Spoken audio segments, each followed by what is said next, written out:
우리가 믿는 하나님은 천지를 창조하신 전능하신 아버지의 하나님이십니다. 지난 3주 동안 우리가 고백한 성부 하나님에 대한 신앙 고백의 정리였습니다. 한번 따라해 보실까요? 전능하신 하나님, 창조주 하나님, 아버지 하나님. 네, 오늘부터는 이제 두 번째 예수 그리스도, 성자 예수 그리스도에 대한 신앙 고백을 공부할 차례입니다.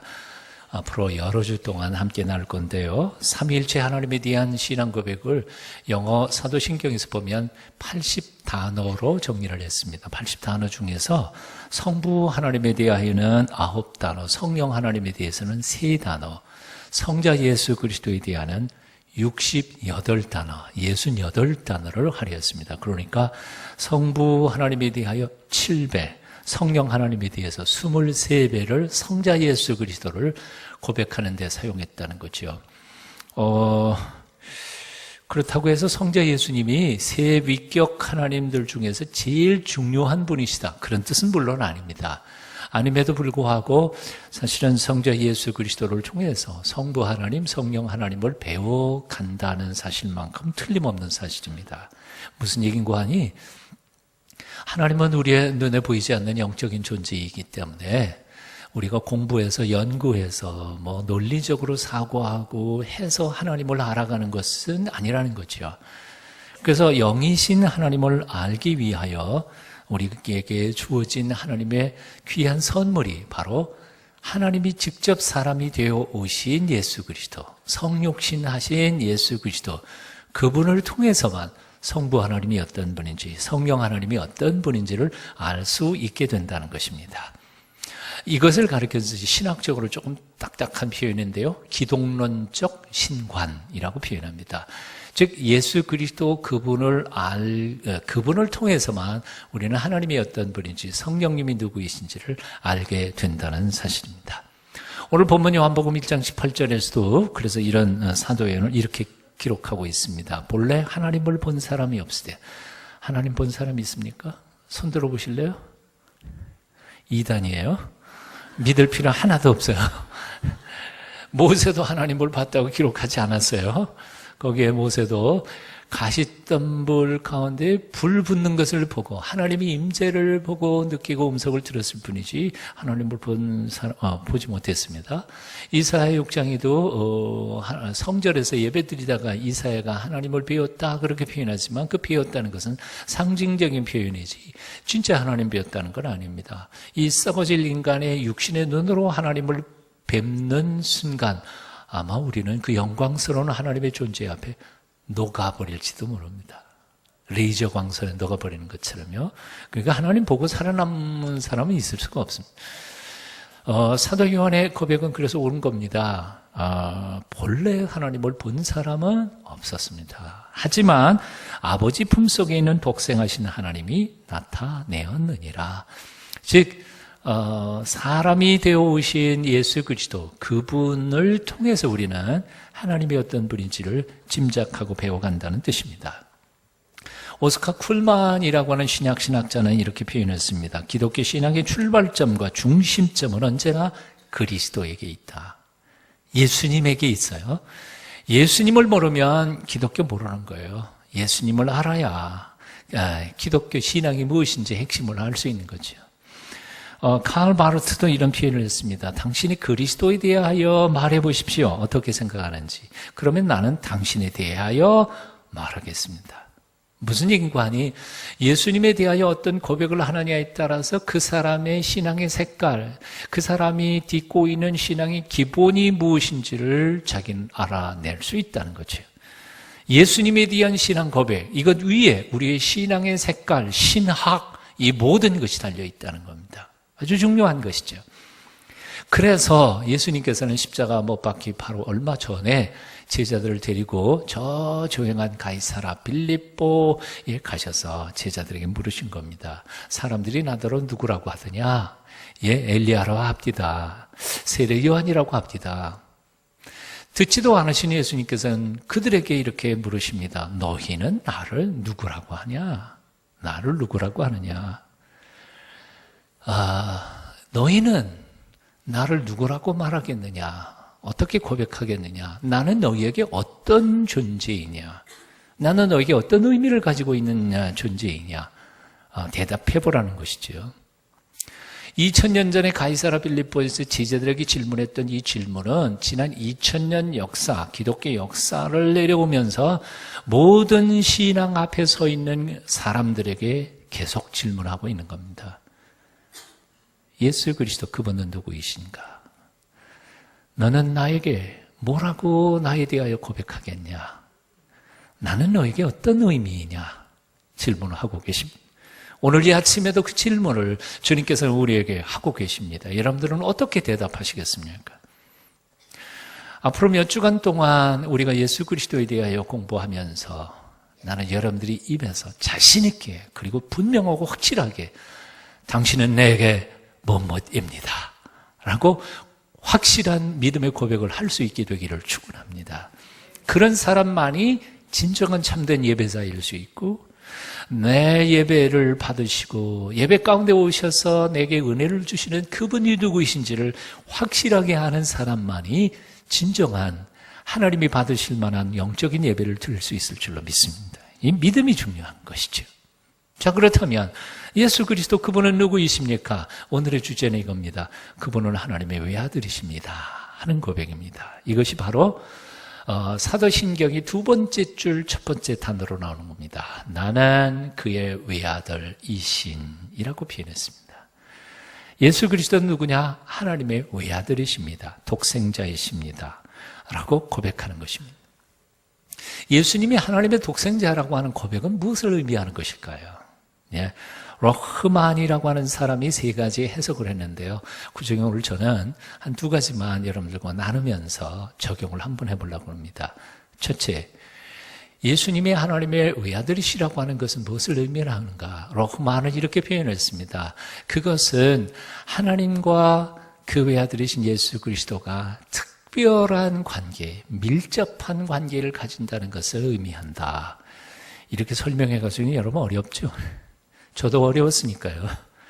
이 말은 설명은 했는데 그 다음에 그 뜻이 무엇이냐 잘 이해하기 힘들어요. 설명을 한번 해보겠습니다. 조금은 딱딱하더라도 지난주에 우리는 하나님을 우리 아버지라고 믿었습니다. 그리고 고백했습니다.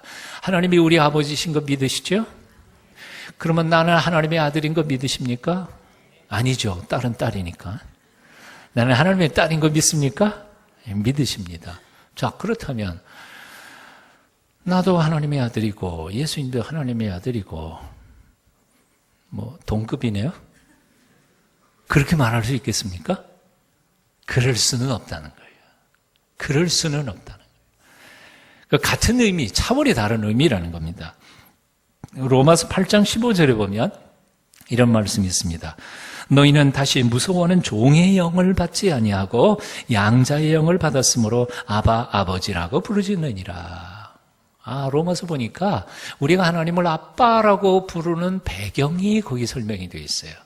어떻게 설명이 되냐면 우리는 양자의 영을 받았으므로 예전에는 종의 영, 사탄의 영, 마귀의 영에 끌려서 죄 짓고 지옥으로 갈 수밖에 없었던 존재인데 이제는 양자의 영이라고 하는 것은 앞뒤 문맥을 살펴보면 성령님이에요. 성령님이란 누구입니까? 예수 그리스도의 영이에요. 예수 그리스도의 영을 통하여 우리가 양자의 영을 받았어요. 하나님의 양자가 되었다는 말이죠. 무슨 얘기요? 하나님의 외아들이신 예수 그리스도께서 우리의 모든 죄값을 치르시고 십자가에 죽으심으로 해서 우리가 이제는 죄악의 자식이 아니라 하나님의 거룩한 아들과 딸로 하나님 앞에 드려진 양자가 되었다는 거죠. 양녀가 되었다는 거예요. 그래서 하나님을 감히 누구 때문에? 예수님 때문에 하나님을 아빠라고 부를 수 있는 관계가 됐다는 거죠. 믿으십니까? 우리가 아빠를 부를 수 있는 근거는 누구냐 하면 예수님 때문이에요. 예수님은 우리와 똑같은 관계, 똑같은 의미에 있어서의 아들이 아니고 본질적으로 그분은 하나님과 똑같은 DNA, 하나님과 똑같은 본질을 가지신 하나밖에 없는 그 외아들이시라는 거죠. 이런 의미에서 우리는 예수님이 하나님의 외아들이신 것을 믿습니다라고 고백할 때에는 예수님이 사람이 아니고 우리가 생각하는 이런 차원이 아니라 하나님과 똑같은 본질과 그리고 하나님과 똑같은 마음과 영성을 가지신 하나님의 하나밖에 없는 유일한 하나님 아버지와 가까운 밀접한 분이십니다라는 고백이라는 겁니다. 성경을 보면 예수님께서는 하나님과 당신과의 관계에 대하여 굉장히 많이 말씀하셨습니다. 예수님께서는 아버지가 내 안에 내가 아버지 안에 이렇게 표현을 했습니다. 참 이건 쉬운 건 아니죠. 내가 아버지 안에 있고 아버지가 내 안에 있고 그럼 상상할 수 있어요? 똑같은 사람 아닌가? 예. 또 예수님께서는 이렇게 말씀도 하셨어요. 아버지 외에는 아들을 아는 자가 없고 아들 외에는 아버지를 아는 자가 없다. 두 분만이 이렇게 딱 밀접하게 아시는 독특한 관계가 아버지와 아들과의 관계예요. 다시 말해서 하나님 아버지와 그 외아들 예수 그리스도와의 관계는 창조주와 피조물의 관계도 아니고 하나님의 말씀을 선포하라고 파송한 여호와 하나님과 그 명령을 받은 종으로서의 선지자의 관계도 아니고 이건 아버지와 아들의 관계라는 거예요. 그리고 아버지와 많은 아들과의 관계도 아니라 하나밖에 없는 외아들과의 관계. 이 관계를 느낄 수 있겠어요? 아들이 8명 중에 하나 아들하고 물론 그 아들 중에 소중하지 않은 아들 없을 거예요. 그렇지만 하나밖에 없는 외아들과 한 아버지와의 관계하고 이것은 전혀 뗄래야 뗄 수 없는 밀접한 관계를 표현하는 말이죠. 그래서 예수님께서는 이렇게 표현했습니다. 아버지의 생각이 아들의 생각이고 아들의 뜻이 아버지의 뜻입니다. 아들이 행하는 모든 일은 아버지께서 다 계획하신 일이고 아들이 말하는 모든 말 중에 한마디도 하나님 아버지의 말이 아닌 것이 없어요. 네? 둘, 아버지와 아들 사이는 괴리가 없어요. 아무것도 없어요. 오죽했으면 주님께서는 뭐라고 말씀하셨는가 하니 아버지와 나는 뭐다? 하나다라고 말씀하셨어요. 하나라고 말씀하셨어요. 실로 예수님은 아버지와 한 분이셨습니다. 언제나 아버지 안에 계셨고 아버지는 그분 안에 계셨습니다. 완벽한 일치의 부자지간. 이것이 성부 성자와의 존재 양식이었습니다. 완전히 하나가 되신 관계. 이게 바로 우리가 그분은 하나님의 외아들이십니다라고 고백하는 고백 속에 담겨져 있는 것입니다. 그런데 여기에 놀라운 사실이 하나 있어요. 그게 뭐냐면 예수님께서는 우리를 향하여 당신이 아버지와 당신과의 관계에 완전한 일치를 가지고 있는 것처럼 우리 보고도 그런 완전한 일치의 관계를 이루라고 명령하고 계신다는 사실. 이해가 되세요? 요한복음 15장에서 주님은 말씀하십니다. 내가 저 안에 저가 내 안에 있으면 이 사람은 과실을 많이 맺나니 나를 떠나서는 너희가 아무것도 할 수 없습니다. 이 말씀 속에 무엇을 의미합니까? 바로 조금 전에도 얘기했지만 아버지가 내 안에 내가 아버지 안에 이 친밀한 관계를 똑같이 형용해가지고 주님과 우리와의 관계를 얘기하고 있습니다. 저가 내 안에 내가 저 안에 있으면 이 사람은 과실을 많이 맺나니. 그러니까 기독교 신앙, 예수님께서 우리에게 요구하시는 신앙은 그저 믿습니다. 아멘. 그러고 살아가는 게 아니에요. 관계예요. 주님이 내 안에 있어야 하고 내가 주님 안에 있는 관계를 이루지 않는 한 입으로 수많은 교리를 암송하고 외워도 아무런 의미가 없다 그 말이에요. 주님과 관계가 일치의 관계로 함께 더불어가는 관계이냐 하는 거예요. 요한복음 17장에서 주님은 하늘 아버지 앞에서 십자가 지시기 바로 직전에 이렇게 기도하고 계심을 봅니다. 내가 아버지 안에 아버지께서 내 안에 계신 것과 같이 저들도 우리 안에 있게 하사 하나가 되게 하옵소서. 와, 이거 엄청난 기도예요. 한번 따라해 보실래요? 내가 아버지 안에 아버지가 내 안에 계신 것 같이 저들도 우리 안에 있게 하사 하나가 되게 하소서. 무슨 말이에요? 저들도는 누구일까요? 우리입니다. 그리스도인들입니다. 예수 그리스도의 복음으로 하나님의 자녀가 된 사람들을 가리켜서 저들이라고 말했습니다. 우리 안에 있게 하사, 우리는 누굽니까?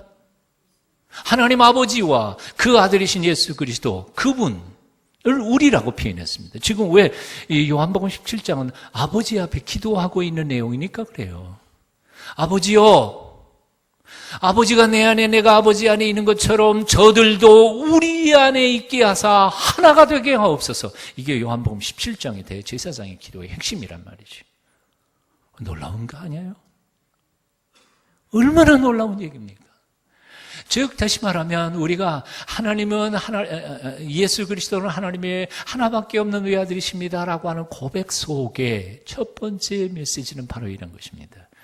아버지 하나님과 외아들이신 예수 그리스도의 밀접한 완벽한 일치의 관계인 것처럼 우리 또한 하나님의 명령 앞에 하나가 되도록 하는 명령을 듣고 있다는 사실입니다.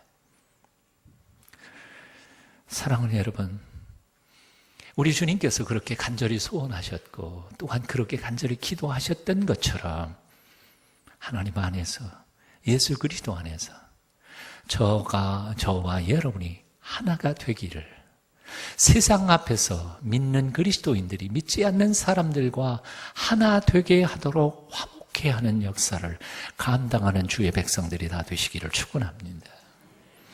한번 따라해 보실래요? 하나 되게 하소서. 여러분의 가정이 하나 되시기를 축원합니다.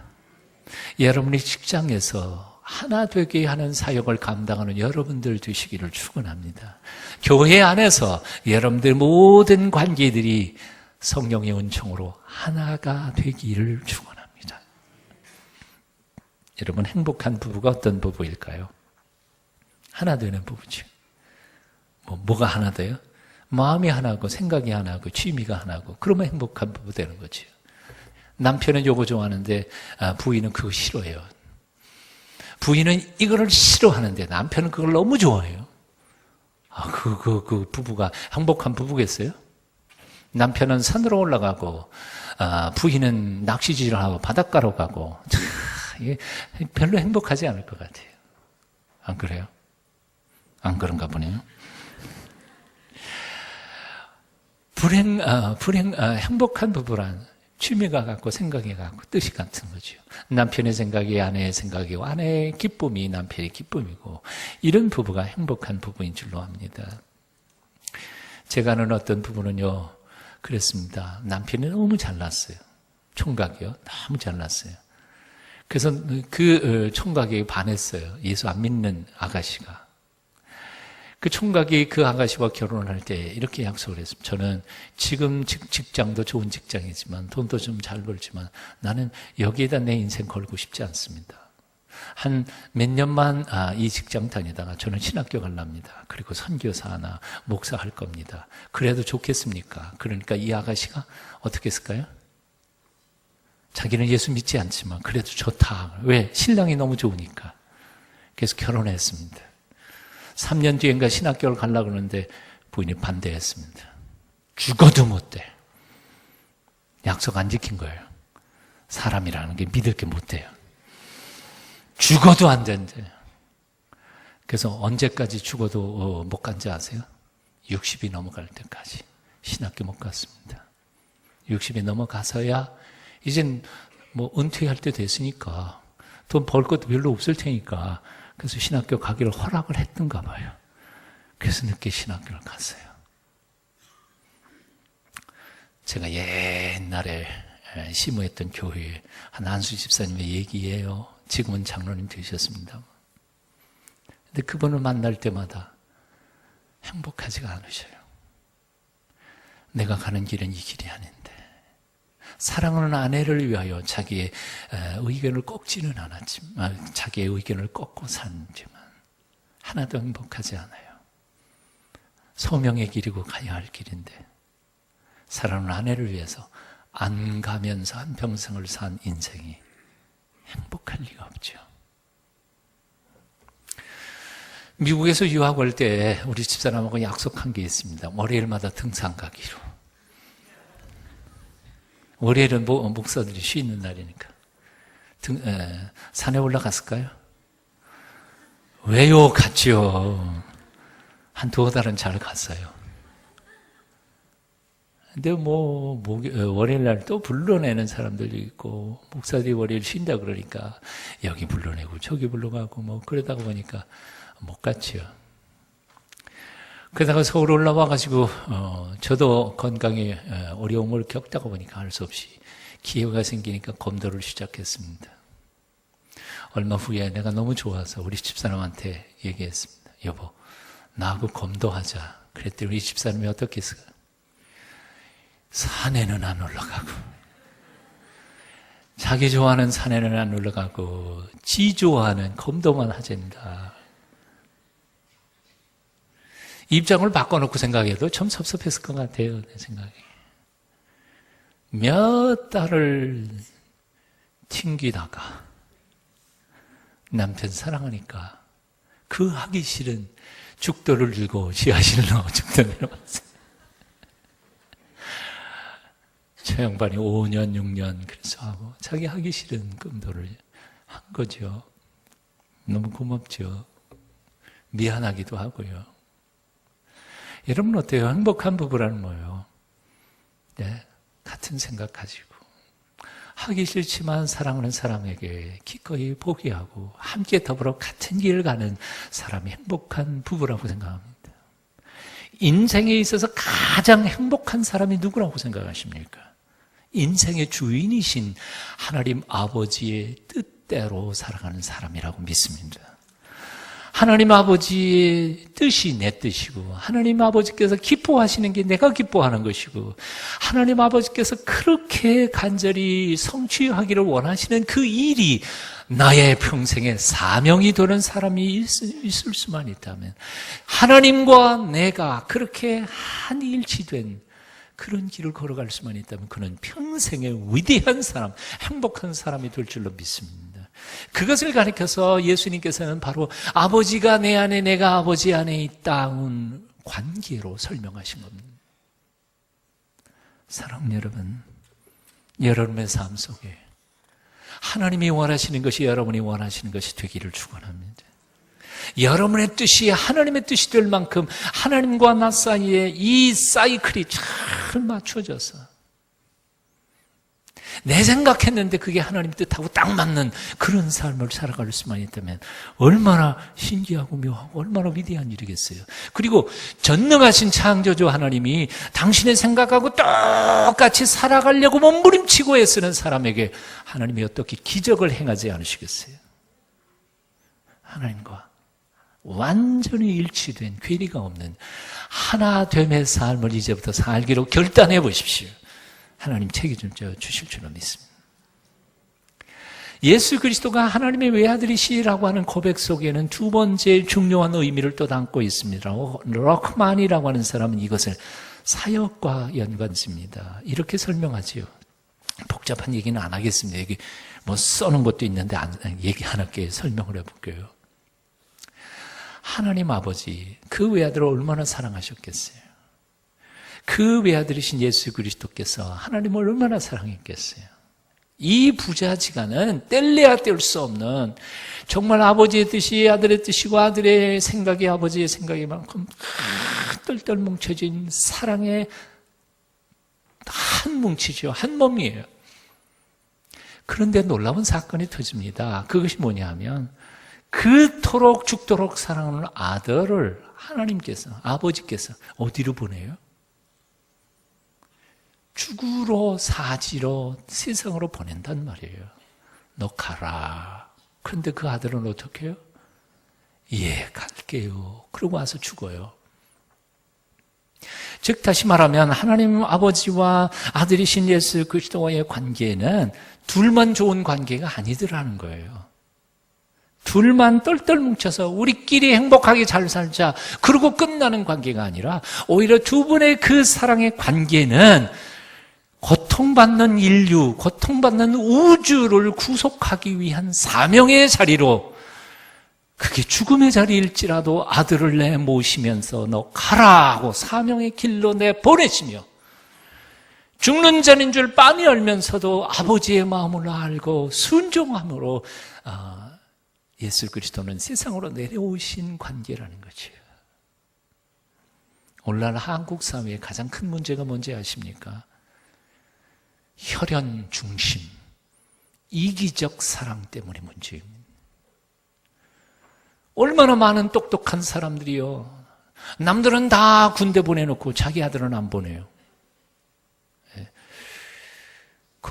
아무런 이유 없이, 이유는 있는가 봐. 하여튼 그 이유가 정당한지 안 정당한지는 모르겠는데 참 저도 무진장 고생했거든요.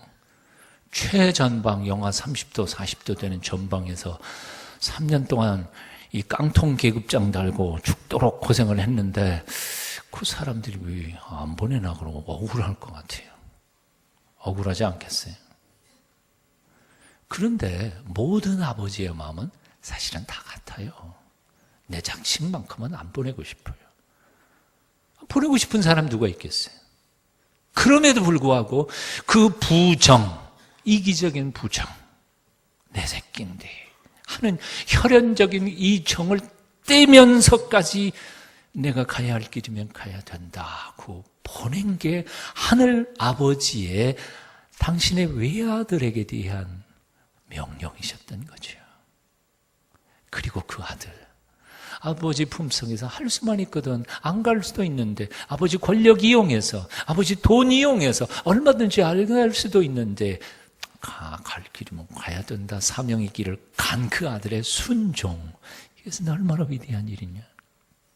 그러므로 바로 예수 그리스도는 하나님의 하나밖에 없는 외아들이십니다 라고 우리가 그 믿음을 고백할 때에는 적어도 두 가지의 명령을 우리는 순종하겠다는 결단입니다. 첫째는 바로 혈연적 아버지의 사랑, 부정을 끊어버리고 사명 앞에서 기꺼이 초월적, 이타적인 사랑을 베풀겠습니다 하는 결단과, 두 번째, 죽는 길인 줄 빤히 알면서도 갔던 예수 그리스도의 철저한 순종처럼 우리도 그렇게 순종하면서 살겠습니다 하는 결단이 그 신앙 고백 속에 담겨 있는 것입니다.